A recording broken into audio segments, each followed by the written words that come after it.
So our next presenter today is Ms. Zora Kurji, Assistant Professor and Location Consultant at the Khan University School of Nursing and Midwifery and Khan University Hospital, Karachi, Pakistan. Ms. Zora has received simulation training in 2016 from the Center of Medical Education in Boston, USA. Currently, she is a member International Nursing Association for Clinical Simulation and Learning. Zora is also serving as simulation champion and blended learning lead facilitator at CIME and Sonam, Khan University, Pakistan.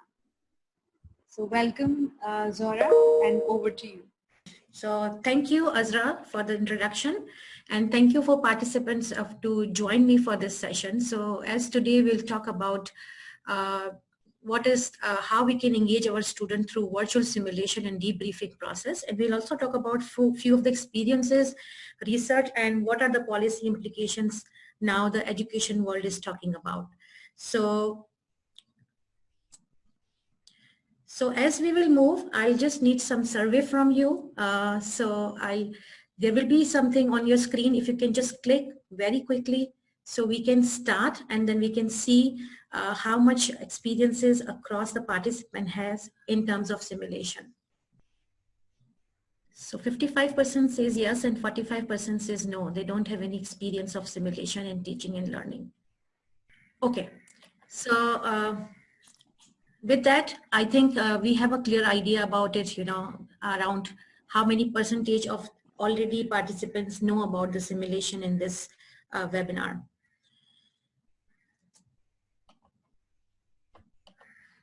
So my session objectives would be, we will appraise the evidence associated with virtual simulation, and we will talk about the student engagement, that why student engagement is important in healthcare education. We will discuss about few of the policy implication on the virtual simulation, and I discuss something what the simulation healthcare societies talk about in the time of COVID. And then we will identify the resource limitation, and I also share one of the experience with recently during the time of COVID, me and my team has to offer one virtual session to 141 trainee nurse interns curriculum.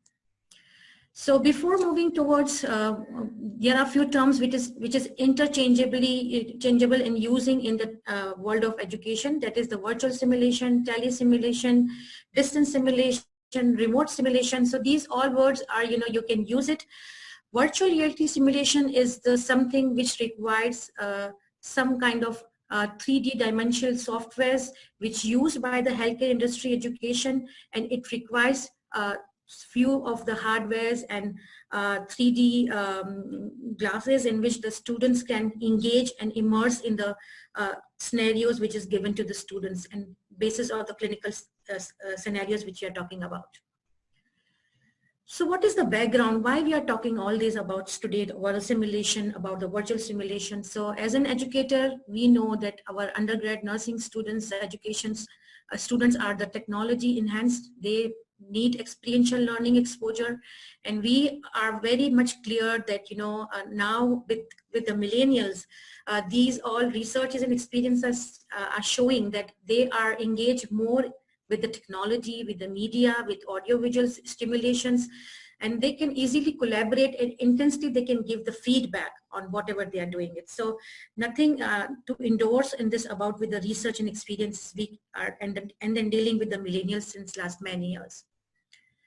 So if we say the virtual simulation, it's an innovative modality in the education. We can use in the training and we can use in the assessment as well. And the University of Toronto, by this article, is saying that they introduced, they have seen it in the majority of curriculum courses like pediatric course, surgery, anesthesia, nursing, and emergency medicine. They have introduced the virtual simulation in their curriculum. As you know, being educator, everything it's around what are the theoretical frameworks, what is the underpinning framework we are using it while we are talking about any sort of pedagogy introduction in our curriculum. So simulation always talk about the experiential theory and adult learning theory. So we have adult learners with our program with the undergrad and graduate students, and definitely they learn more from the experience. Like the Kolb cycle says that, it starts with abstract thinking, experience, and then reflection through a debriefing process, which is a core component of the simulation. Without debriefing, your simulation is incomplete. So that give you the new frame of learning to your students after exposing them to the case scenario by the simulation. So there are few construct of the engagement. As Dr. Sanna also talked about, student engagement is very dearer to our heart as an educator.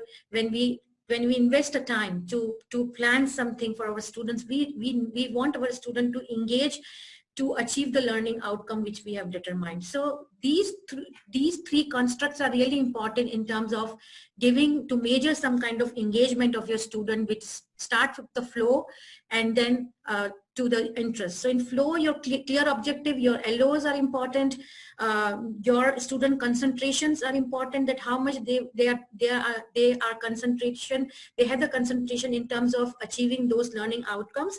And then relevance, you see their own motivation, they understand the value of education. So here comes the adult learning theory. When adult learner know the personal goals, they are so much engaged in the learning process because they know this is an academic process where they require some kind of seriousness and some kind of engagement. And then interest is the thing, like, the software, the different pedagogy we are talking about. And here comes the virtual patients. In simulation scenario, virtual patient give you the interest to the students where they experience something new via the technology. So this is also one of the systematic review on virtual simulation in nursing education from 1996 and 2018. And it talks about that it is effective, it is engaging students. You can test few of the learning outcome via virtual simulation. And it's debatable, because if we talk about the psychomotor skill part, yes, the psychomotor skills through clinical, because if we talk about the three main component, effective, cognitive, and psychomotor. So psychomotor part engaging via simulation is still questionable, but few of the anesthesiologists have applied in their curriculum to test how students are immersed. But here mostly I talk about the cognitive and effective domain, which we try to test with our pilot course, which in coming slides I'll show you. So after having the pandemic, there was lots and lots of position papers talk about how to offer the clinical component, the skills component to healthcare educator, where we have lots and lots of component. Our curriculum is based on the clinical education and skills, and we cannot complete the task without giving them those objectives.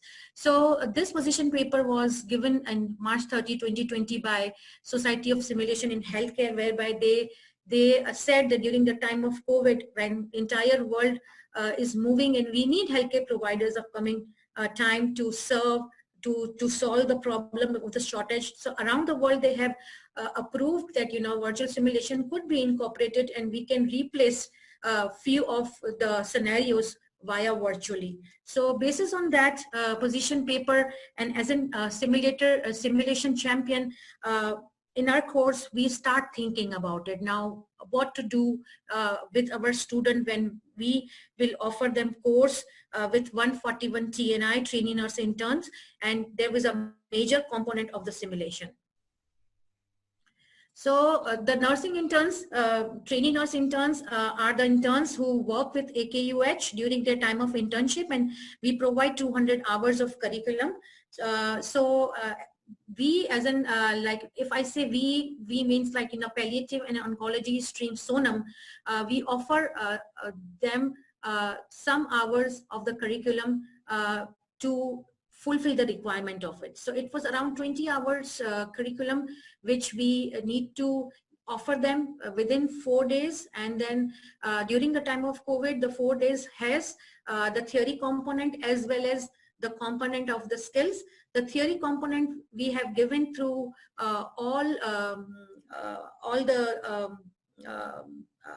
VLE, through online modules, through a different kind of pedagogy. But here in this presentation, I talk about more kind of simulation. So these are the pretty ladies. As we said, we need to have a good team. So the team is here, and a team are having the mix of the content expert, the pedagogical experts, the simulation expert, where they sit together, brainstorm how to define the LOs and how to, implement and execute that learning objectives through different kind of pedagogy, where 141 students are away. We can't see them, we can't have lots of interaction with them. So lots and lots of planning was happened, whereby we divided the theory part and the clinical component or the skill component. So and we use Microsoft Team as a platform to introduce our course, and these 7 facilitators facilitated in a small group sessions for the clinical component. So we use best practice model on the simulation, because by giving the on-site simulation and by giving the virtual simulation, you need to have some kind of framework in your mind, and it's really important that you know how you're designing your simulation scenario. So this framework, which is given by International Nursing Association Clinical Simulation Learning, and this framework is guide us that simulation design needs to be there, then your goals and objectives, your facilitation needs to be trained. You have a professional integrity, and I talk about further in professional integrity what we have faced and how we can maintain that. Participants evaluation is important, and then your all operation software, your network, your resources comes in it, and then debriefing session after your simulation, you offer the simulation. These phases are important. As I said, preparation, pre-brief of the scenario is important. Your learners know what will happen, what is the case, who will come in front of you, how, what are your objectives, what your educator is expecting, then what is the simulation activity, and the timeline needs to be given. It is 5 minutes, 10 minutes, 20 minutes, what is the timeline? Then there should be a debrief after your simulation activity. There needs to be lots and lots of reflection, because this talks about the Kolb's model. Your action and then your reflection needs to be there to develop a new frame of learning, which will remains with them during their clinical practice. And then evaluation needs to be there, and of course debriefing of SPs means simulated patients. So I'll further talk about that, what was the process and how we engage the simulated patient with our scenarios in the course. So this was the case. Case was it was a Mrs. Jamila. She was 45-year-old female. She was there in the clinic with the follow-up. She was having the vaginal bleeding. Her CT scan report was there, and now the doctors called her in her office, and they needs to be disclosed the case, and the nurses needs to know about how to disclose the news. Or they don't disclose normally, but the literature is saying it needs to be in curriculum, where it is not necessary that every time, every setting, doctors are there, and some midwife also needs to be break the bad news, so it needs to be in curriculum, whereby the nurses needs to be trained what are the steps of breaking bad news. So we incorporated in our curriculum in palliative and oncology course. So now the students needs to be further explore with this case by having the baseline knowledge on spike model, which we have already taught in our theory classes, and this time we need to see did they follow it properly and how they implement it with the patient. So we kept some quality assurance measures, which is very important, and then training of your simulated patient is the first quality assurance measure we needs to be take, because there's lots and lots of training is engaged. We selected 7 simulated patients for our case because we had the 7 debriefing session and 7 facilitators were there. So they all were trained by one of our intern.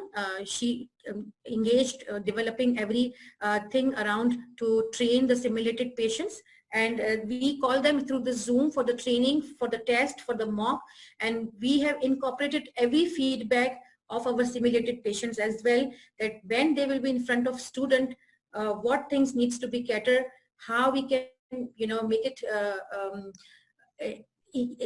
give the equal opportunity to everybody to make it standardized, that every student, when they engage with the SPs, they have a similar sort of experience. So literature is saying that this SP training is important. Without SP training, your peer cannot be so much interactive, and it is recommended by many of the studies. That's the core quality assurance measure. It needs to be there in your simulation process.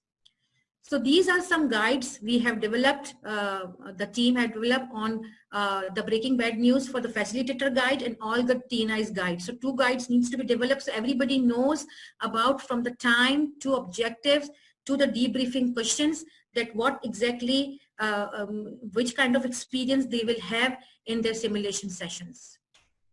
So these are few pictures where the simulated patient is there. In some cases, when simulated patient was not there, the faculty play the part B role to jump in as a simulated patient, because in few simulated patient was unable to connect us because of the Microsoft Team issues and because of the connectivity issues. So there our faculty members had the plan B to engage with the students. So students are engaged in terms of, and the faculty members are there to support through. So every debriefing session has 1 facilitator debriefer and 1 simulated patient to explore further into the case. So after the debriefing process, after the simulated process, there was a debriefing as well, and debriefing is an entire new pedagogy. I'll not further discuss about that, how much meaningful non-judgmental debriefing is important, but as in our pre-brief with the educator, we have discussed about everything, that how we can keep our debriefing process non-judgmental and the meaningful, where we define few questions. So every student has a similar sort of experience virtually to engage in the debriefing process.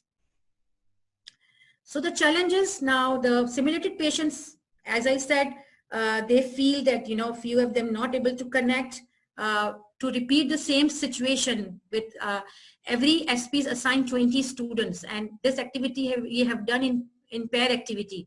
So it's a 10 time repeating the same dialogues was very much, it was a very much tiring for them, not in terms of physically, but emotionally as well, because exploring the bad news is a psychological safety, which I'll talk about. That how this is a recommendation that how we can maintain that psychological safety with our simulated patients and with our trainee nurse interns.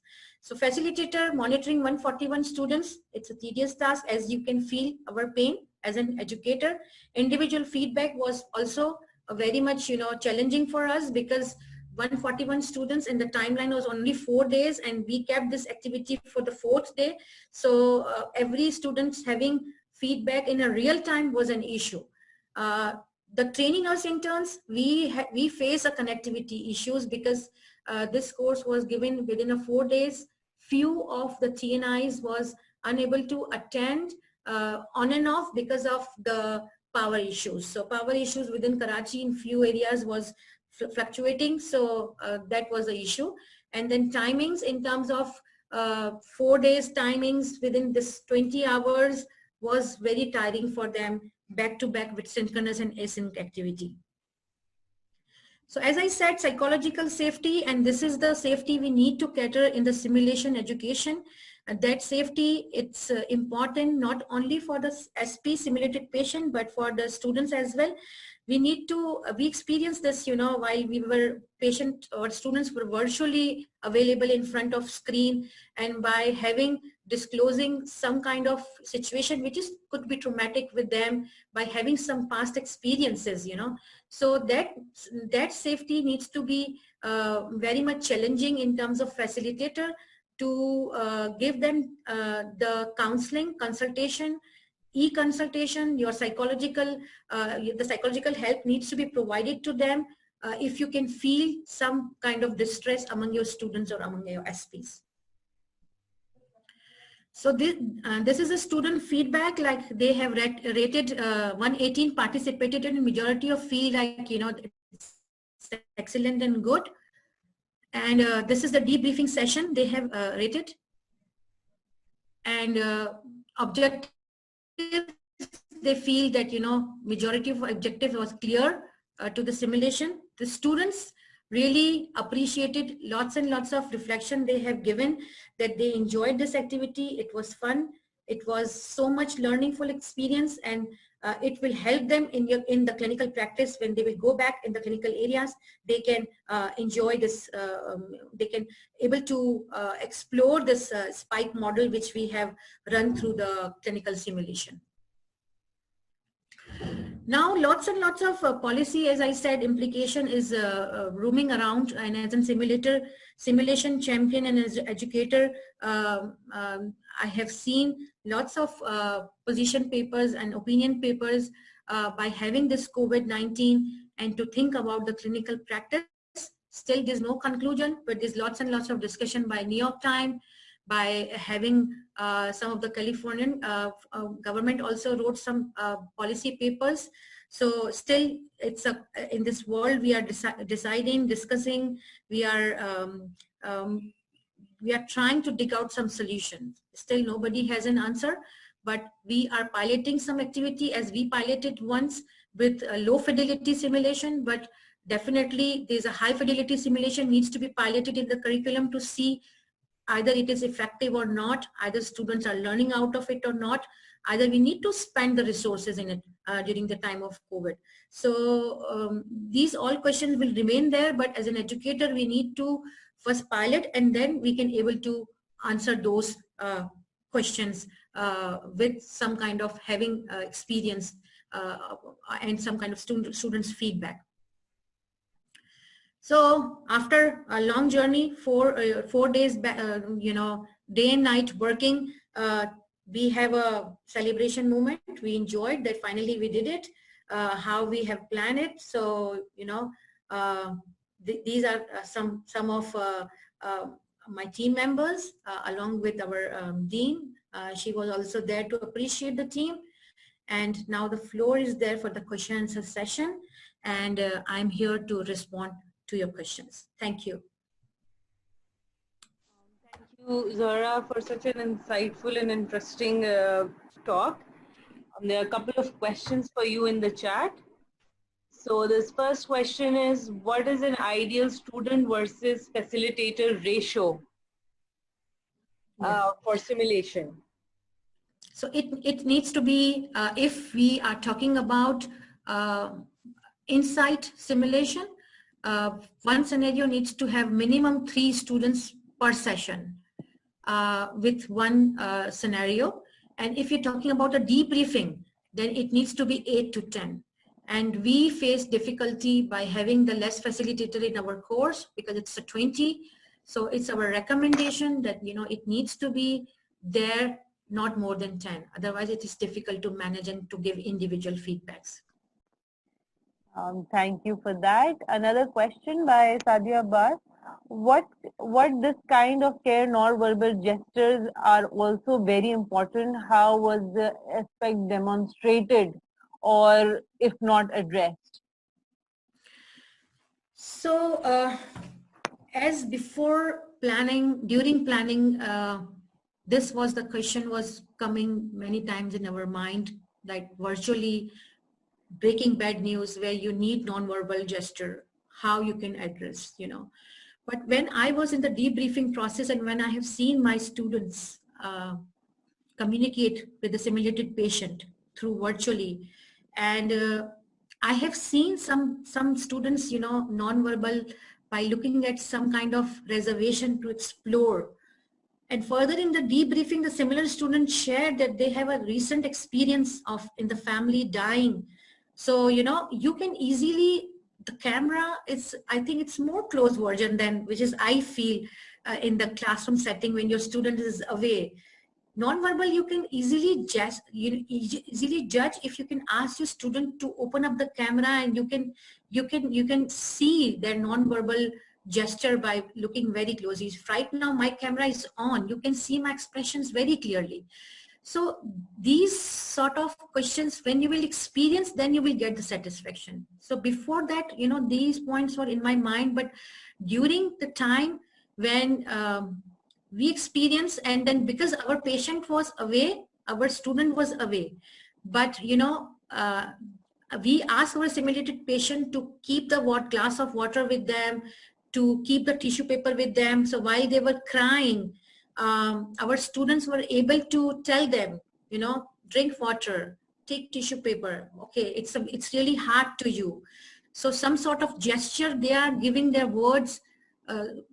So it was showing to your facilitator how empathetic they are towards your patient.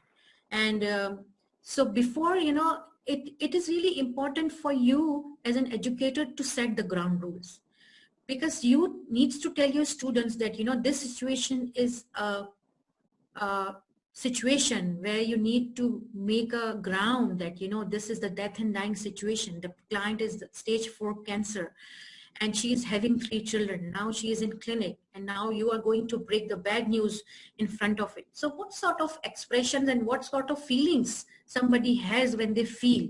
So the ground setting is important. And then we told our students not to, in the chat bar, not to share any emojis, you know, which is depicting that, you know, you are making fun, because this is not a fun loving activity, because this is a serious sort of activity where it requires sort of serious engagement of the students. If something is happening is the fun, fine, the fun is there. But, you know, after debriefing session, we were laughing together, we were crying together in terms of having all sort of experience. So these, the netiquette is important in terms of giving some type of guidelines, your rules, and the ground setting is really important for testing them in terms of non-verbal and the other gesture which you're talking about. Thank you.